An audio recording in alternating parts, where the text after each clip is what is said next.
হরিদ্বার থেকে ফেরার আগের দিন সকালবেলা দশেশ্বর মহাদেব মন্দির সমেত বেশ কিছু মন্দির দেখে রোপওয়েতে করে মনসা মন্দির দর্শন করে চলে এলাম।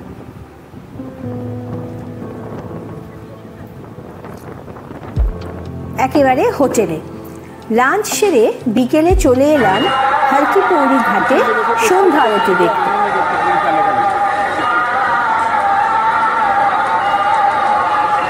অপূর্ব সেই দৃশ্য,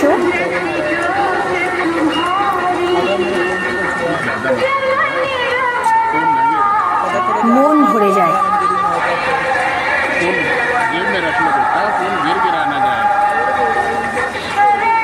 ভিড়ও ছিল কিন্তু অসম্ভব, শুধু মাথা ছাড়া আর কিছুই চোখে পড়ছিল না। আরতির পর আমরা ঘোরার শেষ রাতে ডিনার করতে হোটেলে চলে এলাম।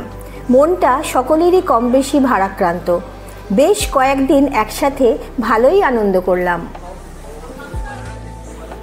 খিদেও পেয়ে গেছিল সবার, তাই থালি অর্ডার করা হয়েছিল। থালিতে ছিল ভাত, রুটি, ডাল মাখানি, বাটার পনির, পাঁপড় এইসব। ভালোভাবে ডিনার সেরে সোজা হোটেলের ঘরে এসে বিশ্রাম। পরের দিন ভোরের ট্রেনে দিল্লি, তারপর ফ্লাইট ধরে সোজা কলকাতা।